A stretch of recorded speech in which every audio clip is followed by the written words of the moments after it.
tayo sa pag-alaga ng manok. Lagyan natin ng mga gulay-gulay. Ito yung pinapakain sa mga manok, yung Madre de Agua. Nagtanim tayo rin ito.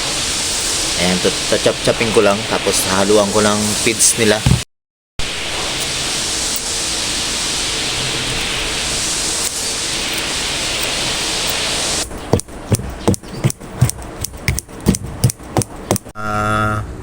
Maliliit na natin, tapos lalagyan na natin ng feeds.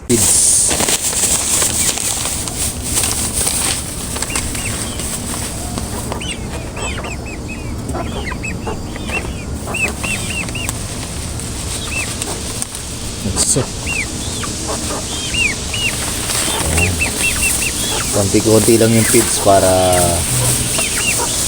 feed yung mga diskarte natin sa pag-aalaga ng ating mga manok.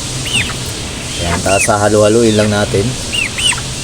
Lumalapit na yung mga manok natin. Huwag mo na kayo lumapit. Kanina takot na takot kayo sa akin. May pagkain, gusto niya na lumapit. Ayan, nahalo ko na. Ayan. Itong mga manok ko naalaga ngayon 3 times a day. Ngayon ng araw ngayon 3 times a day ko sila napapakain. Kanina almusal, tanghali pinakain ko, tapos ngayon break time pinakain ko ulit. 3 times a day sila kumakain, di katulad ng sinasabi isang kaig isang tuka. Sana all. Nahaluan ko ng Madre de Agua na tanim natin. Ayan.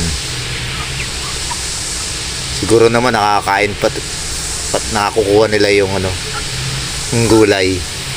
Hindi ko lang alam kasi parang pinipili nila. Pero pagka tingin ko dyan, nauubos nila eh. Minsan nakikita ko pagka nauubos nila. Simot na simot.